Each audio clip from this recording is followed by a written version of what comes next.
사랑하는 영락교회 지체들에게 주 안에서 평화 인사를 전합니다. 오늘은 2023년 2월 3일 금요일입니다. 오늘의 묵상 본문은 신명기 27장 1절로 26절까지의 말씀입니다. 오늘 본문 말씀 27장 1절부터의 말씀은 이렇게 시작합니다. 모세와 이스라엘 장로들이 백성에게 명령하여 이르되 내가 오늘 너희에게 명령하는 이 명령을 너희는 다 지킬지니라. 지금 요단강을 건너기 전이죠. 홍해를 건넜습니다. 홍해를 건너야 되는 신앙의 길이 있고 또 신앙의 길 가운데 요단강을 건너야 되는 때가 온 것이죠. 근데 그것을 가로지르는 가장 중요한 성경이 증거하는 말씀의 뜻은 주님이 주시는 말씀, 그 말씀이 우리에게 복이 된다는 거죠. 우리를 복되게 하시려고 우리가 지금 나누고 있는 주일날 요한계시록에 그 말씀 가운데 나타나는 말씀을 듣고 지키는 자는 복이 있다라고 하는 그 말씀이죠. 그래서 그 복을 자손들이 잃지 않기를 바라는 간절한 모세의 마음, 그것은 또 주님의 마음이기도 하죠. 그 마음을 전하고 있는 것입니다. 2절에 가면 너희가 땅에 들어가는 날에 큰 돌들을 세우고 석회를 바르라. 오늘 말씀 가운데 석회를 바르라. 4절에도 에발산에 세우고 석회를 바를 것이며, 석회를 바른다라는 것은 이제 돌에다가 그 당시에 무슨 종이가 있던 것도 아니고 또 양피라는 것도 귀하고 보관하기 어렵죠. 그래서 우리 역사적으로 함무라비 법전 이런 것도 돌에 기록돼 있잖아요. 돌에 우리 광개토대왕비, 진흥왕 순수비, 우리나라 역사에서도 이런 것들을 모두 돌에 새겼기 때문에 지금까지 남아 있는 것이죠. 돌에 새기는 것입니다. 그런데 석회를 바르라라는 것의 뜻이 있어요. 석회를 바른다는 것은 사실은 그 당시 일반적인 문자나 포고 가운데 쓰였던 아주 일반적인 문서 기록의 방식이었다고 합니다. 애굽에서는 굉장히 성행했고 지금도 남아있는 것이 있죠. 그래서 이 유대인들, 이 히브리 사람들이 애굽에서 나왔잖아요. 그러니까 이 석회를 바르고 문자를 새기는 데는 굉장히 익숙했을 것이라는 걸 알 수 있죠. 그래서 이 석회에다가 돌에다가 글자를 새기는데 뭘 새겼느냐, 이걸 새겼다, 저걸 새겼다, 십계명을 새겼을 것이다, 무슨 모세의 율법을 새겼다, 모세의 율법의 모든 걸 다 새겼다, 이렇게 논란이 되는데 모세의 율법을 다 새길 수 있었을 것일까? 라고 한다면 다 새겼을 겁니다. 왜냐하면 석회에다가 글씨를 새기는 건 그렇게 어려운 일이 아니라 그래요. 그래서 모세의 율법과 모든 신명기의 말씀을 사실은 다 기록했어도 이상할 것이 없는 거죠. 근데 여기에 들어있는 중요한 뜻 가운데 하나는 만약에 십계명은 왜 돌에 새겼는데 이 신명기의 말씀은 석회에 새겼을까? 이것을 보는 거죠. 무슨 새겨야 되는 양이 많아야 될 수도 있겠지만 돌에 새기는 것과 석회에 새기는 것은 다르다는 겁니다. 석회에 새기는 것은 새기기가 쉬운 것도 있지만 잘 보기 위한 거예요. 석회에 새겨놓으면 잘 보입니다. 눈에 잘 띈다고 그래요. 눈에 확 띄는 거죠. 그러니까 잘 볼 수 있어요.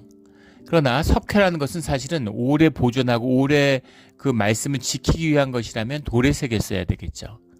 그래서 이 석회에 바른다는 이 의미는 이 시대의 사람들, 이 요단강을 건너가야 하는 사람들이 이 전가하는 말씀의 뜻을 분명히 알아야 된다, 반드시 알아야 된다 라는 뜻이 들어있는 것이죠. 모든 사람이 보고 밝히 알아라 하는 것이 이 말씀을 오래 보존해야 된다라는 뜻보다 더 중요한 것이었다라는 겁니다. 그리고 이것은 이 시대의 말씀이죠. 이 사람들에게 주어진 말씀입니다. 물론 오늘 우리에게도 주어지지만 그 말씀의 뜻을 지키고 살아가는 사람들을 통해서 증거되는 것이지 석회에 새겼다고 해서 지켜지는 것이거나 석회에 새겼다고 해서 전해지는 것이 아니라는 뜻도 들어있는 것이죠. 그래서 석회에 새긴다는 뜻이 그 말씀을 영구히 남기기 위한 것이다 라는 의미는 아니라는 겁니다. 그랬다면 돌에 새겼겠죠. 그렇지만 함무라비 법전을 지키는 사람이 어디 있어요? 그 뜻이 어디에 있습니까? 고구려가 없는데 광개토대왕비가 무슨 의미가 있겠어요? 그래서 그 말씀의 뜻을 지키고 살아가는 사람들, 그 말씀의 뜻을 밝히 알아라 라는 것이 석회를 바르라 라는 것의 참된 뜻이다 라는 것이죠. 5절에 보면 또 거기서 내 하나님 여호와를 위하여 제단 곧 돌단을 쌓되 그것에 쇠 연장을 대지 말지니라. 우리 출애굽의 말씀에도 나왔던 것이죠. 주님께 제사를 드리는데 그 제단에다가 돌단을 쌓되 새 연장을 대지 말라. 다듬은 돌로 하지 말라는 겁니다. 예, 이 말씀이 이제 결국 지켜지지 않죠. 후에 가면 솔로몬이 성전을 건축할 때나 또는 뭐 마카베오 형제가 성전을 회복시킬 때 다 이 돌에 새 연장을 댑니다. 다듬은 돌로 짓죠. 멋들어지게 대리석으로 만드는 것이죠. 주님은 그런 성전을 짓지 마, 그런 제단을 쌓지 마라는 겁니다. 그럼 왜 그냥 돌들을 자연석을 가져다 쌓게 하셨을까? 예. 제단이 멋있어야 되지 않겠습니까? 제단이 번쩍번쩍 해야 되지 않겠습니까?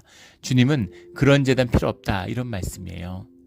예. 자연이 다 주님의 것이고 주님이 머무는 곳이 주님의 성전인데 그걸 다듬을 필요가 뭐가 있어요? 주님을 그 너희의 삶의 모습 그대로 진실하게 나와라. 자원하는 심령으로 진실되게 나와라는 거죠.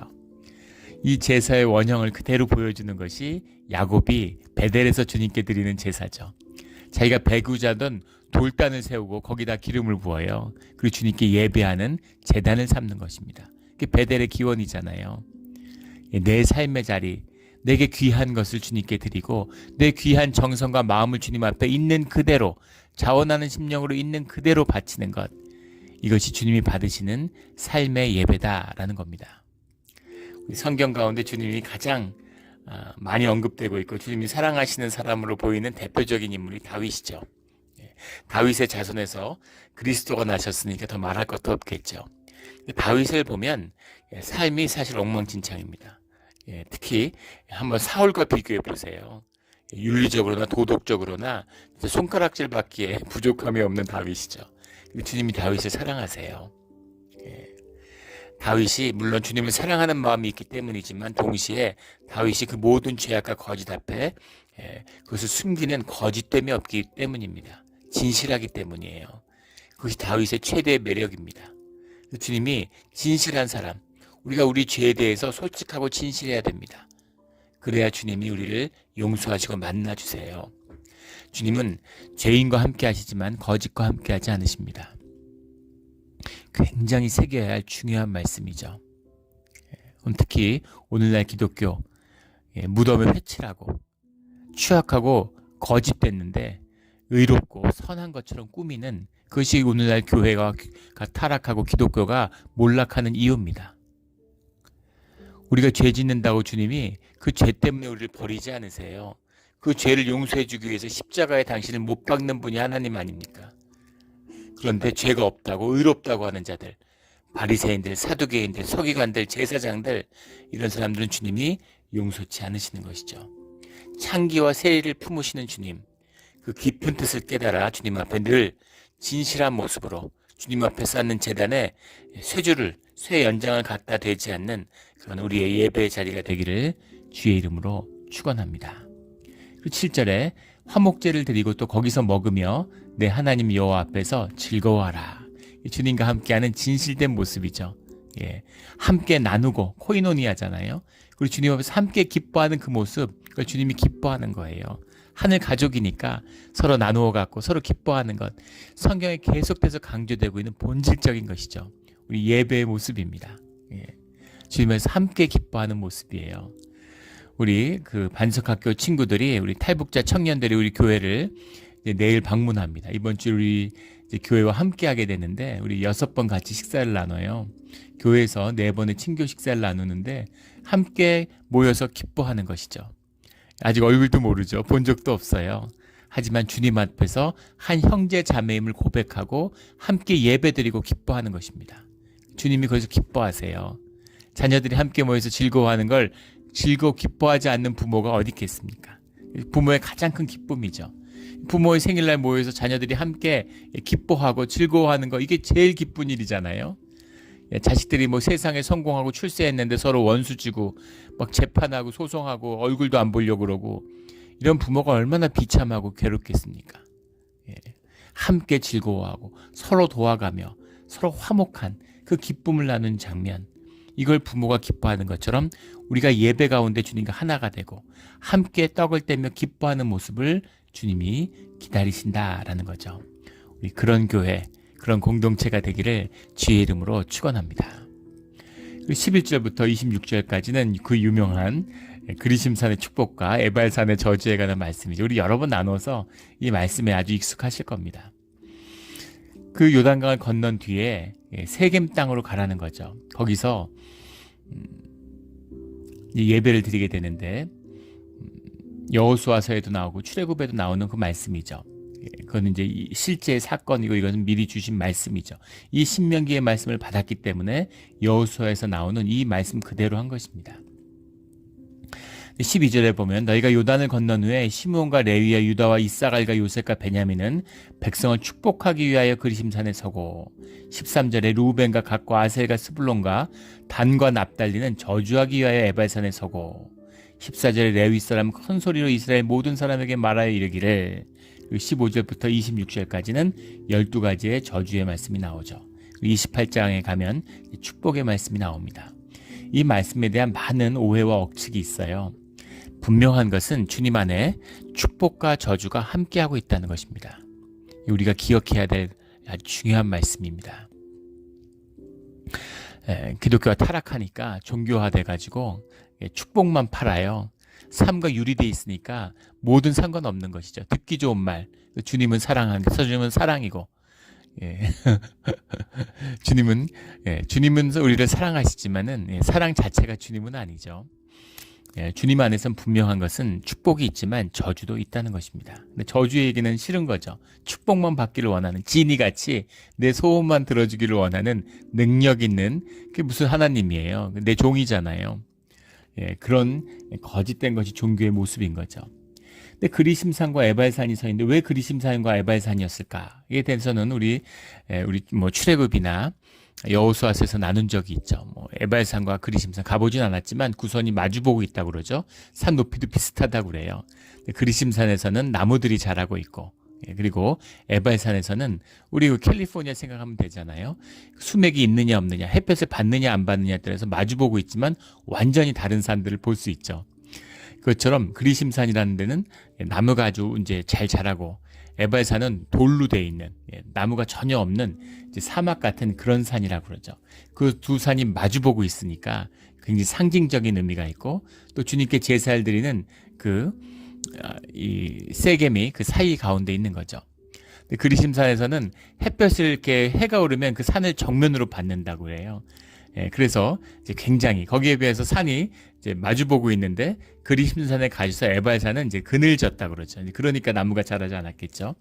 그래서 시각적으로 보기에도 그리심산이 뭔가 이제 생명의 산이고, 그 에발산은 이제 죽음의 산 같이 그렇게 느껴졌다고 합니다.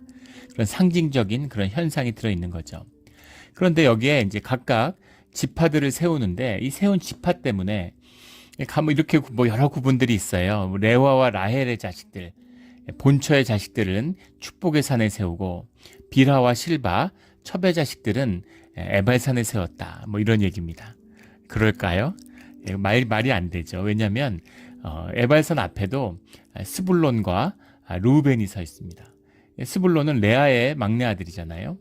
르우벤은 또 그 비라를 범한 것 때문에 아버지의 수치가 되어서 장자의 권리를 잃었기 때문에 그래서 에발산에 보내졌다. 이렇게 또 이야기합니다.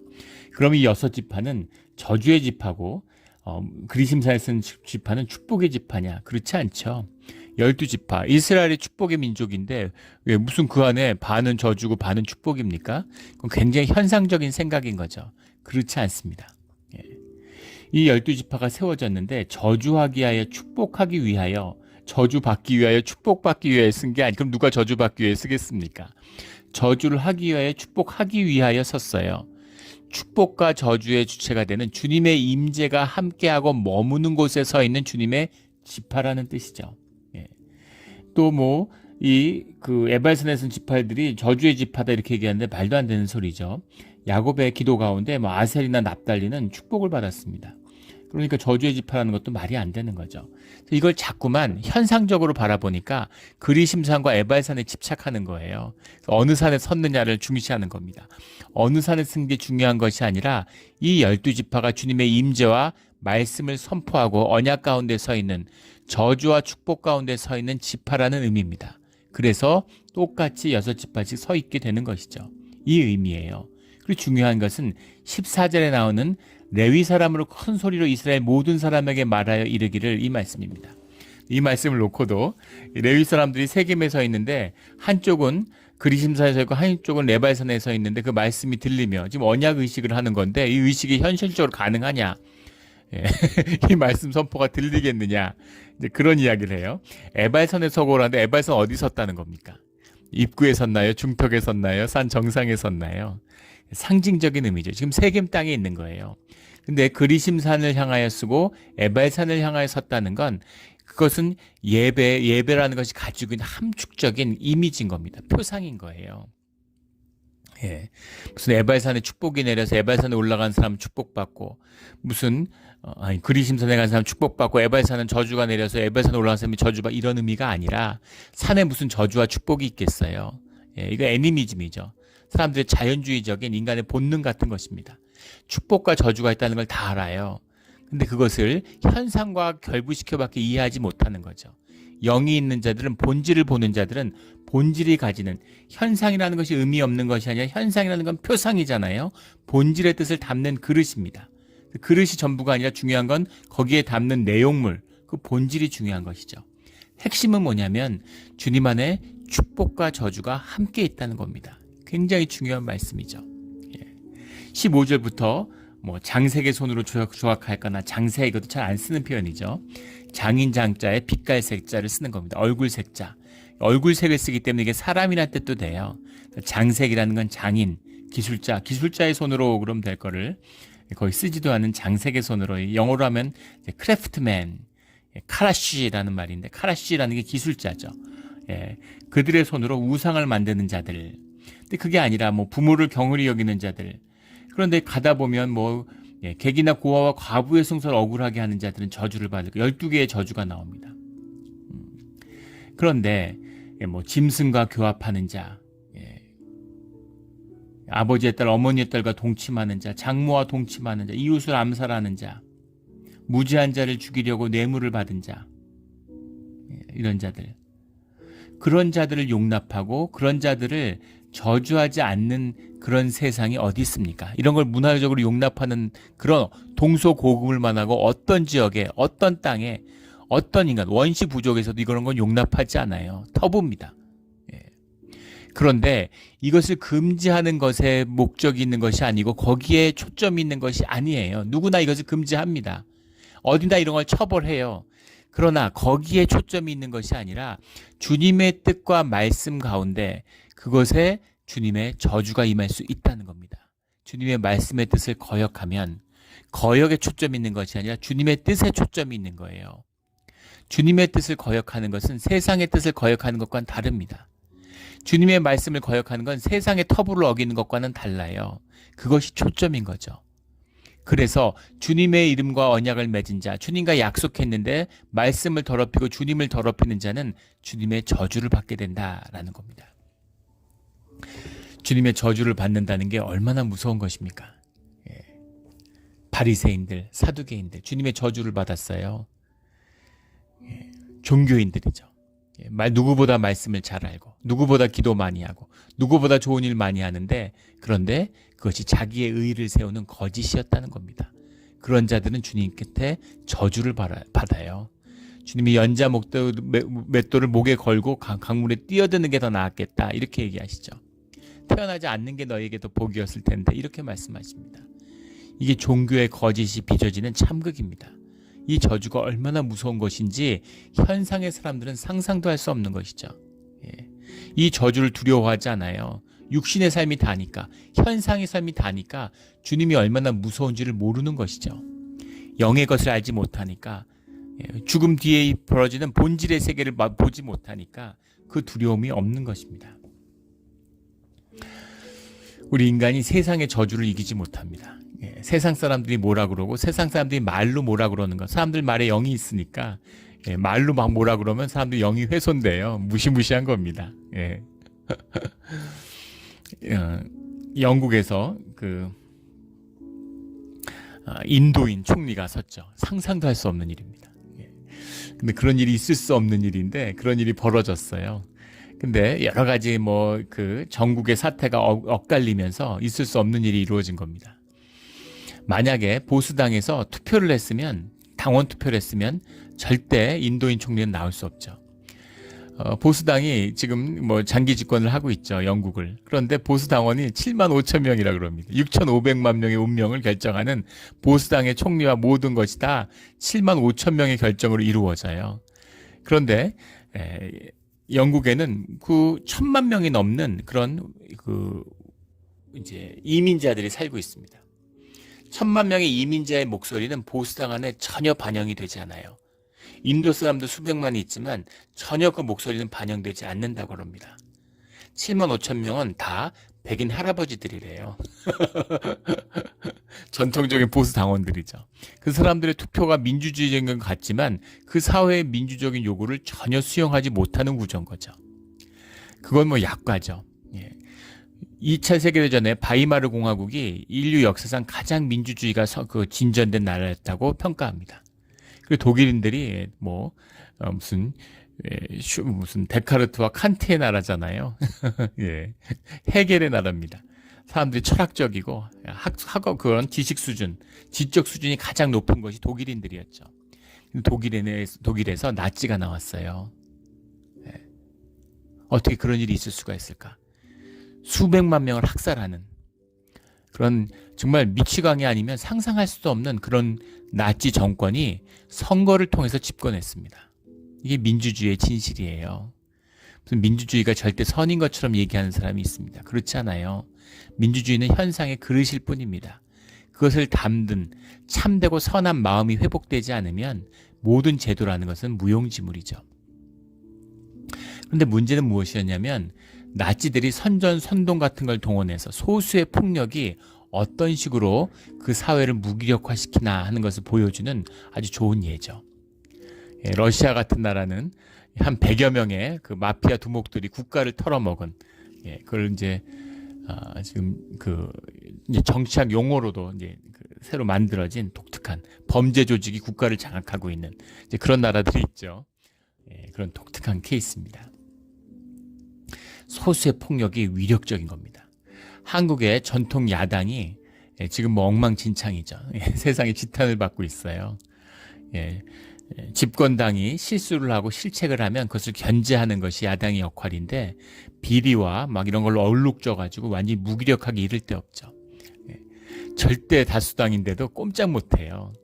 왜 그럴까? 왜 이렇게 됐을까?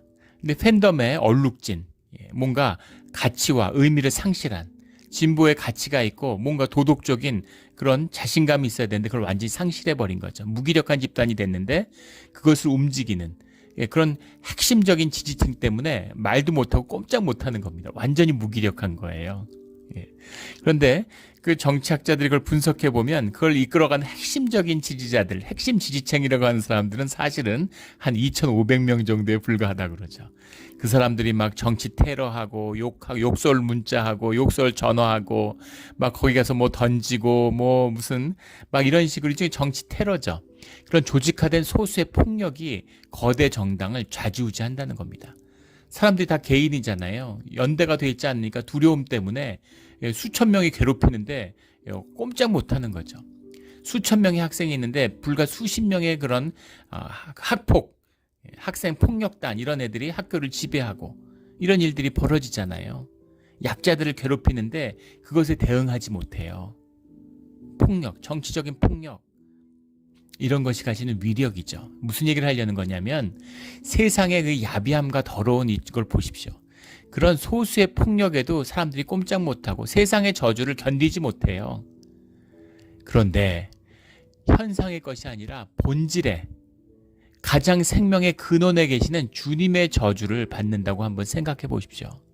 그게 어떤 것이겠습니까? 무시무시한 거예요. 그 두려움을 알아야 되는 것입니다. 이것이 주님 앞에 나아가는 자의 모습이에요. 거기에는 귀한 축복이 있습니다. 그러나 그것에는 무시무시한 저주가 함께하고 있어요. 이것이 그리심산과 에발산 사이에서 드리는 예배의 진실입니다. 주님 앞에 나와서 복을 받고 영생을 얻을 수 있어요. 삶의 모든 것에 축복을 받을 수 있어요. 그러나 그 모든 것에 저주를 받을 수 있다는 겁니다. 죽을 수가 있어요. 육신을 걷어가는 것이 아니라 세상처럼 육신을 걷어가는 것이 아니라 영의 죽음을, 생명을 죽이는 역사가 일어날 수 있는 곳, 이것이 주님 앞에 선 예배자의 자리다라는 겁니다. 그런 엄중함으로, 그런 무거움으로 주님 앞에 나가야 되는 거죠. 교회가 죽고 가짜의 종교 행위를 하니까, 종교의 생명, 실제가 없으니까, 껍데기니까 종교 생활한 사람들이 그걸 종교라고 생각하는 거죠. 그래서 무서움이 없어요. 두려움이 없어요. 무슨 짓이든 하는 겁니다. 하나님의 이름으로. 자기 의를 높이고 자아를 실현하려고 교회에서 농단을 해요. 그런 짓들 얼마나 무서운 것인지를 모르는 것이죠. 주님을 두려워하는 자들은 경외하는 마음으로, 하지만 진실한 마음으로 주님 앞에 서는 것입니다. 오늘 이 귀한 말씀이에요. 이 말씀을 뭐라고 말한들 이게 무슨 의미가 있겠습니까? 이 말씀의 진실은 영이 열려 있고 주님의 예배자들 가운데 그 심령이 깨어있는 자들에게 주시는 주님의 말씀이죠. 우리 그리심산과 에발산 앞에 서서 그 주님의 축복을 받는 그런 주의 자녀들이 되기를 주의 이름으로 축원합니다. 아멘. 기도드리겠습니다. 하나님 아버지 감사합니다. 우리에게 축복의 말씀을 주시니 감사합니다. 동시에 우리 가운데 큰 두려움이 있습니다. 모든 생명의 근원이신 주님, 축복과 저주의 근원이 되시는 주님, 주의 아버지여, 주님의 말씀 가운데, 주님 가운데 신실함을 잃지 않고 늘 우리의 마음이 그리심산을 향하며 그 축복을 먹고 마시며 누리는 우리 모두와 우리 자녀들이 되게 하여 주시옵소서. 감사하며 예수 그리스도 이름으로 기도드렸습니다. 아멘.